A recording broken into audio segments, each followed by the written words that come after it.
Alors, pour permettre à mes concitoyens de comprendre le sens de la décision de la Cour constitutionnelle, permettez-moi, monsieur le journaliste, de revenir un tout petit peu sur l'historique de la création de la Cour constitutionnelle de la République gabonaise. Il vous souviendra que c'est à la suite de la tenue au Gabon, en mars-avril 1990, de la conférence nationale, que la commission spéciale de révision de la Constitution actuellement en vigueur avait été mise en place. Cette commission avait pour rôle d'intégrer dans la Constitution aujourd'hui en vigueur, en dépit de quelques modifications qu'elle a subies depuis lors, d'intégrer donc dans la Constitution les recommandations pertinentes des participants à la conférence nationale de mars-avril 1990. Quel était l'objectif visé par les participants à la conférence nationale? Il s'agissait de restaurer le multipartisme, de mettre donc un terme au système monopartiste dans lequel le Gabon fonctionnait depuis 1968.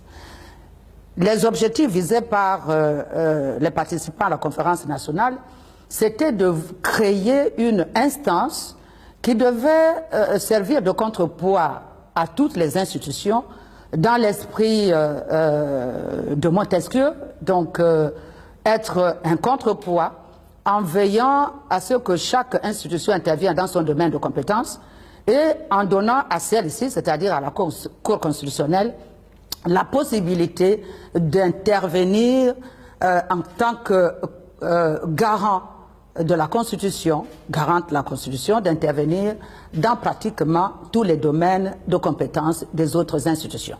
Donc de contrôler aussi bien l'action de l'exécutif que l'action du législateur.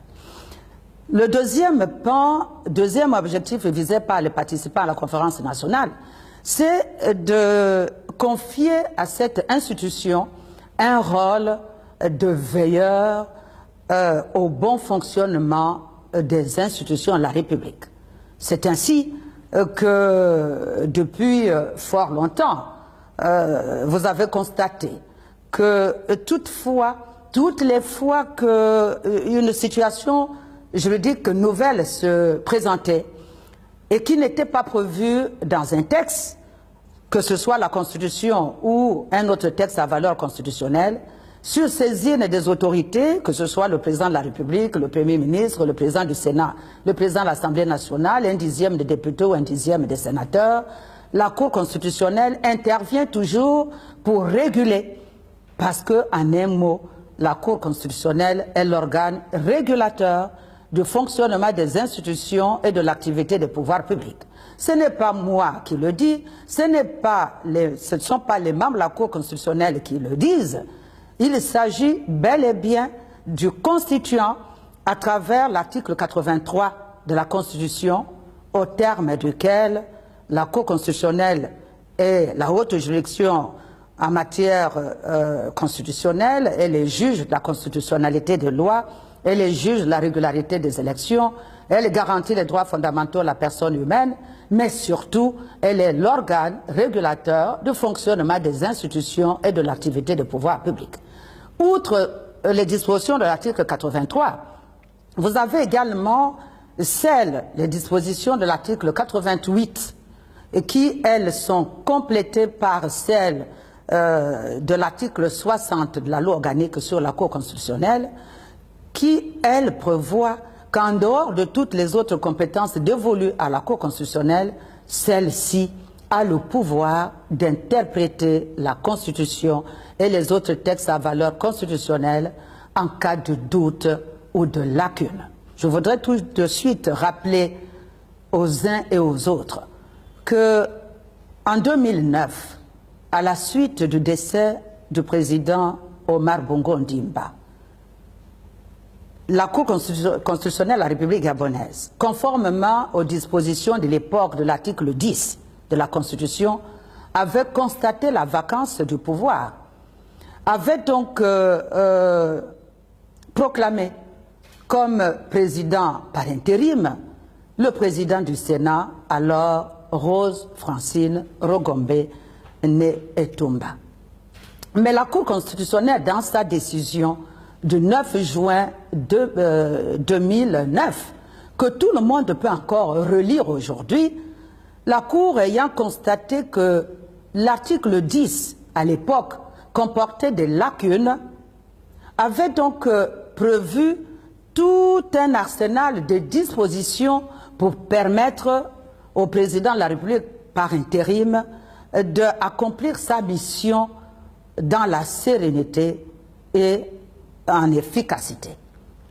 C'est ainsi que, dans cette décision, la Cour avait précisé tout ce qui n'était pas prévu dans la Constitution, parce que justement, le rôle de la Cour, en tant qu'organe régulateur de fonctionnement des institutions et de l'activité de pouvoir public, et à travers les dispositions pertinentes de l'article 88 de la même Constitution, complétée par celle de l'article 60 de la loi organique sur la Cour, est tenue de veiller à ce que les institutions fonctionnent régulièrement.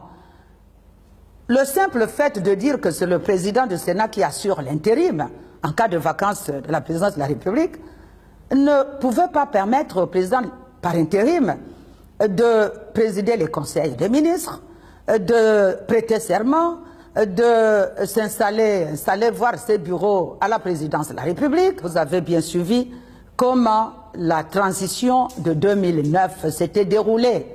Et d'ailleurs, que ce soit au Gabon ou en dehors de la République gabonaise, des voix autorisées s'étaient levées pour féliciter la solidité des institutions de la République gabonaise.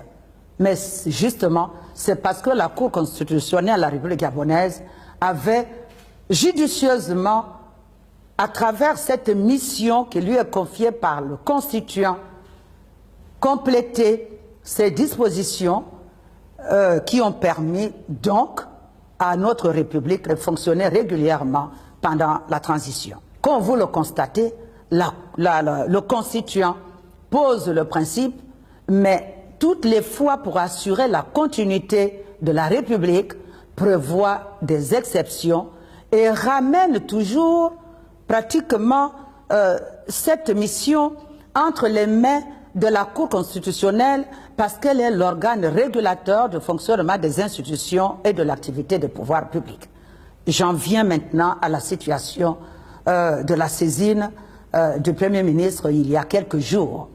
Effectivement, le Premier ministre nous a saisis pour nous demander à la Cour, conformément à l'article 88 de la Constitution et 60 de la loi organique sur la Cour constitutionnelle, de donner une lecture permettant à la République de devoir tenir un conseil des ministres au cas où il y aurait justement des points urgents à régler pendant l'indisponibilité temporaire du président de la République en exercice. C'est ce que la Cour constitutionnelle a fait en application de ces dispositions de l'article 83 de la Constitution qui fait d'elle l'organe régulateur du fonctionnement des institutions et de l'activité de pouvoir public, et de l'article 88 de la même Constitution et 60 de la loi organique sur la Cour constitutionnelle. La Cour, après avoir constaté que nous n'étions pas dans le cadre des dispositions de l'article 13 aujourd'hui de la Constitution, qui prévoit qu'en cas de vacance de la présidence de la République ou en cas d'empêchement définitif de son titulaire, le président du Sénat assure l'intérim, et en cas d'empêchement de celui-ci, le premier vice-président du Sénat. Nous n'étions pas dans ce cadre-là. Il fallait que la Cour constitutionnelle, pour éviter une interruption ou des difficultés dans le fonctionnement de la République, puisse trouver une solution jurisprudentielle provisoire, comme elle a toujours fait en plusieurs autres occasions, parce que je peux vous citer une dizaine d'exemples par le passé. C'est ainsi que la Cour, ayant constaté que le cas d'indisponibilité temporaire du président de la République n'était pas prévu dans la Constitution, celle-ci a cru devoir pour solutionner cette situation provisoire qui se présente devant nous, devant les autorités gabonaises, le peuple gabonais, trouver cette solution provisoire permettant au vice-président de la République, sur la base d'un ordre de jour bien déterminé par le gouvernement, de présider un conseil de ministres. Cela ne veut pas dire qu'il s'agit d'une autorisation permanente, comme j'ai lu à travers certains médias qui parlent que la Cour a confié au vice-président de la République la gestion des affaires courantes. Ce n'est pas ce que la Cour constitutionnelle a dit. Il s'agissait de permettre au vice-président de la République, sur habilitation expresse, cette fois-ci c'est celle de la Cour constitutionnelle, de présider un conseil de ministres portant sur un ordre de jour bien déterminé, lequel ordre de jour a été joint à la requête de M. le Premier ministre et comportait des points dont l'urgence était établie. Parce qu'il fallait adresser, par exemple, au Parlement actuellement en session, des projets de loi portant entre autres sur les emprunts. Il s'agissait de prendre un décret ou des décrets qui sont urgents actuellement pour régler des problèmes de notre pays. Donc, lorsque nous entendons dire ici et là que la Constitution n'a pas donné cette compétence à la Cour constitutionnelle, nous n'allons pas leur poser des questions.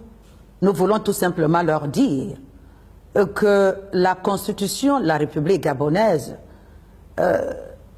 attribue à chaque entité, je dis bien à chaque entité, un rôle bien défini. Aux institutions, chaque institution a un domaine de compétence. Et c'est la Cour constitutionnelle qui veille à chaque institution respecte son domaine de compétence. Aux citoyens, une mission bien particulière également. Parce que dans la Constitution, on va vous dire que le citoyen élit ses représentants dans les différentes entités, que ce soit à la présidence de la République, que ce soit à l'Assemblée nationale, que ce soit au Sénat ou dans les collectivités locales. Donc le citoyen, il est électeur. Il est électeur, il va, puisqu'il est détenteur de la souveraineté nationale, par l'élection, il confie cette souveraineté nationale pour un temps donné à tel ou tel citoyen, pour intervenir en ces lieux et places, entre deux élections. Aux partis politiques, il est dit dans la Constitution que les partis politiques concourent à l'expression des suffrages. Et récemment encore, tous les partis politiques ont participé aux dernières consultations électorales en présentant des candidats dans différentes circonscriptions électorales. À la Cour constitutionnelle, le rôle d'interpréter la Constitution. Donc la Constitution n'est pas interprétée par la rue, encore moins par telle ou telle institution. La seule institution à qui le constituant a confié ce rôle d'interpréter la Constitution, de combler des lacunes entre deux révisions constitutionnelles ou deux modifications de la loi, c'est la Cour constitutionnelle. Ce qu'il faut retenir, l'essentiel, c'est que le constituant, au moment d'élaborer la norme, c'est-à-dire au moment de soit d'adopter la Constitution ou de la modifier, le constituant ne peut pas prévoir toutes les situations. Tout comme le législateur, au moment d'adopter la loi ou de modifier la loi, ne peut pas non plus imaginer toutes les situations auxquelles la République peut être confrontée à un moment ou à un autre.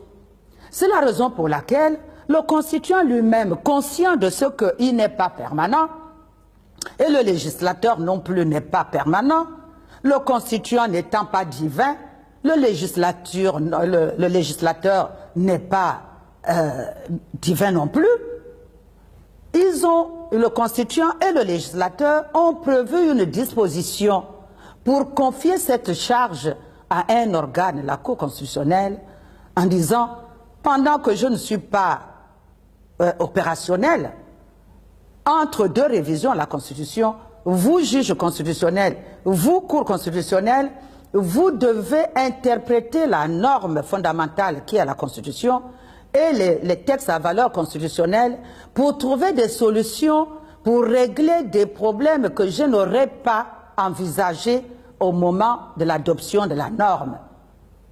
C'est ce que cela signifie. Et c'est ce rôle que la Cour joue depuis plusieurs années. Et je peux citer plusieurs exemples qui, à chaque fois, il a fallu que la Cour, sur la base de ces deux dispositions, qui sont, elles, constitutionnelles, trouve des solutions qui ont permis à notre pays d'éviter des situations de blocage. Tout à l'heure, je vous ai dit que le constituant attribue à chacun un rôle. Et si chacun se limitait dans son rôle, on n'en serait pas là, dans la confusion de rôle et de genre. On accuse la Cour de quoi? En 2009, nous étions un 8 juin 2009, lorsqu'on avait appris avec consternation la disparition du président de la République en exercice, Omar Bongo Ondimba. Le lendemain, le 9 juin 2009, c'est bel et bien cette même Cour constitutionnelle qui s'est réunie et a constaté la vacance de la présidence de la République. Et qui a facilité, et ça, personne ne s'en souvient.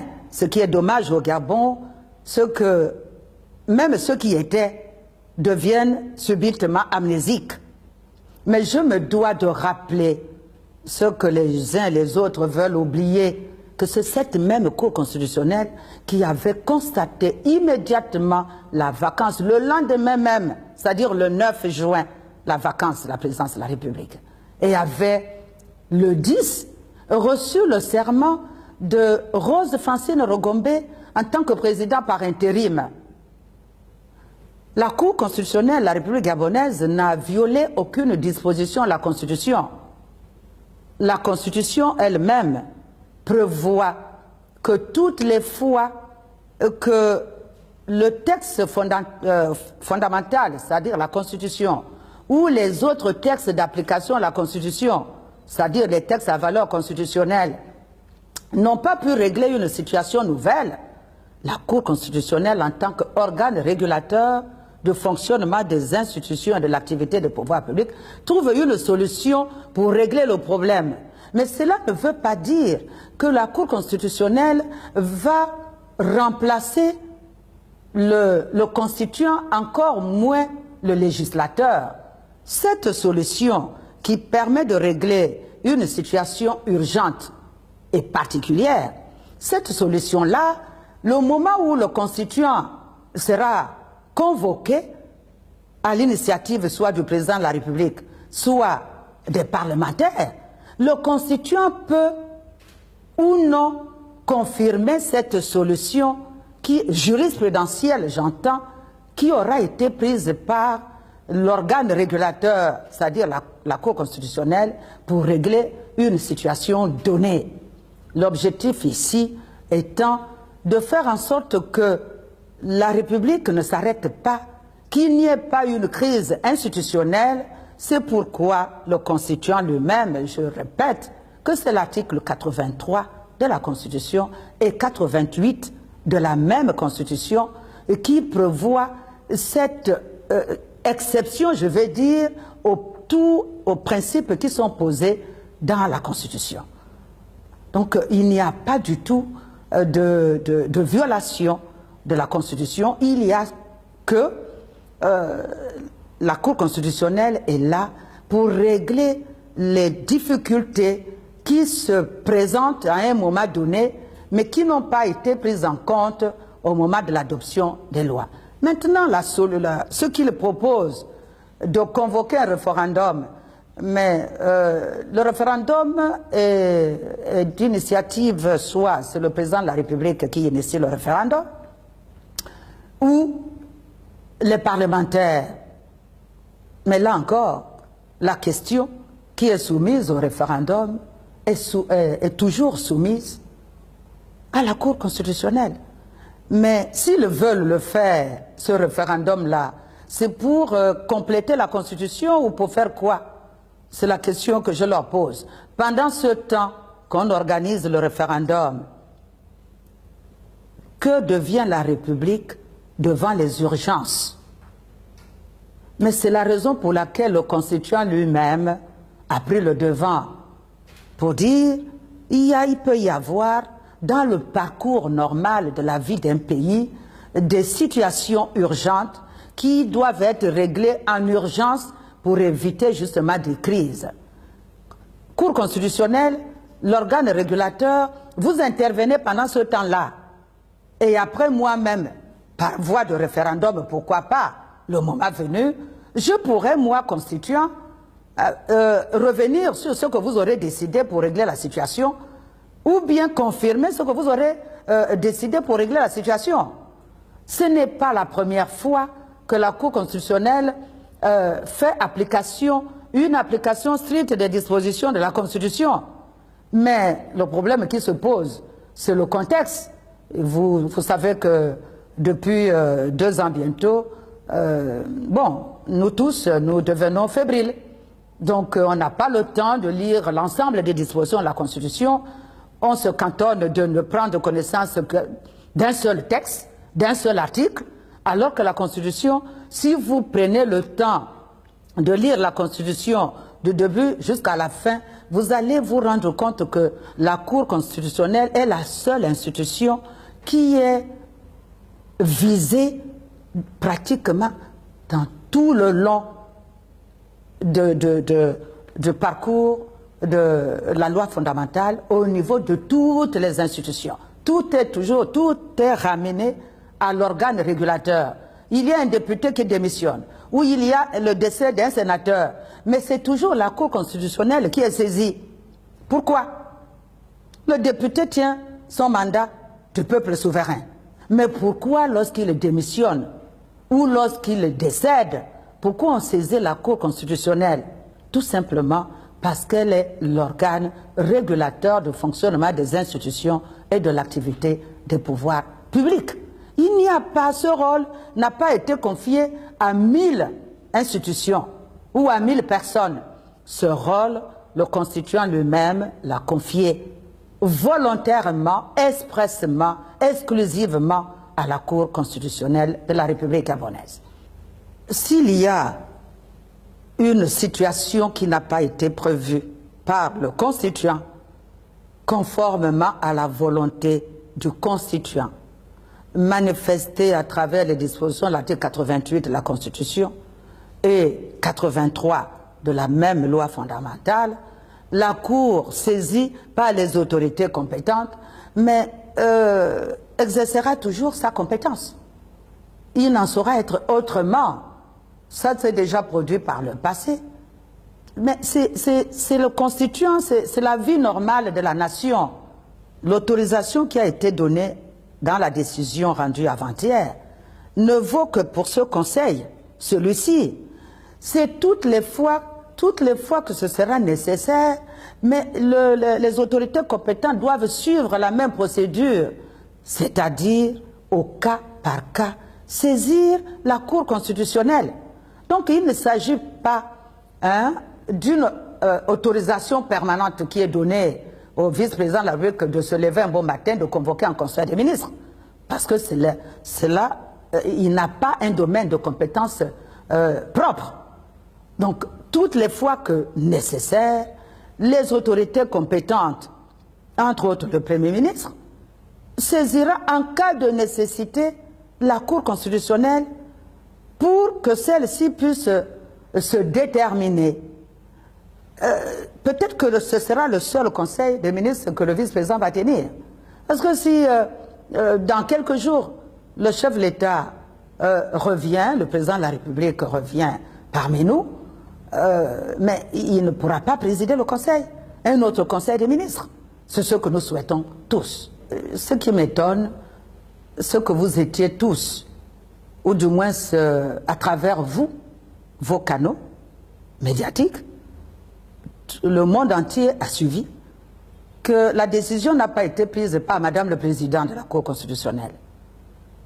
nous étions tous dans la salle d'audience, 18 juges dans la salle d'audience, 9 membres de la Cour et une dizaine de hauts magistrats qui portent le titre d'assistants.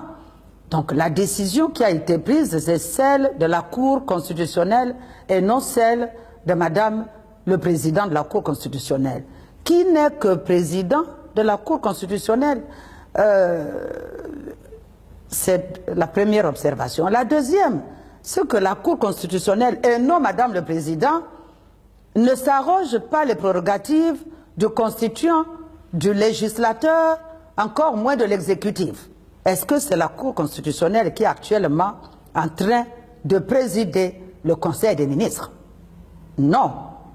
Est-ce que c'est la Cour constitutionnelle qui adoptera in fine les projets de loi qui seront adoptés au cours de ce Conseil des ministres? Non, ce sera le Parlement. Donc, comme vous le constatez, il n'y a aucune ingérence de la Cour constitutionnelle. Je dis bien de la Cour constitutionnelle et non de Madame le Président, parce qu'il faudrait là aussi faire comprendre à mes compatriotes que la décision de la Cour constitutionnelle n'est pas celle du président de la Cour constitutionnelle. La Cour constitutionnelle est un organe, est une juridiction collégiale.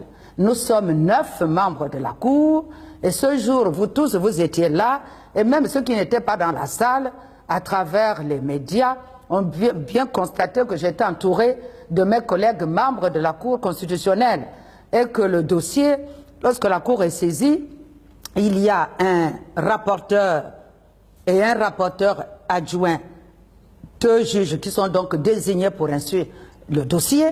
Ces 2 juges présentent le rapport en plénière dans la salle Rose-Francine Rogombe, et c'est après les débats où le président de la Cour ne fait que passer la parole à tous les membres et à tous les juges présents dans la salle que la Cour rend sa décision. Donc cette décision n'est pas celle de Madame le Président, c'est celle de la Cour constitutionnelle après une instruction conformément à la loi et après un débat, là aussi, conformément à la loi. Maintenant, quand on va prêter des intentions à Madame le Président, je crois que là, pour une fois encore, ceux-là qui le disent se trompent lourdement. Le président de la Cour est un haut magistrat de la République. Le président de la Cour, ou plutôt Madame Bourranso Marie-Madeleine, est un haut magistrat de la République. C'est un haut magistrat de carrière. Elle le demeurera.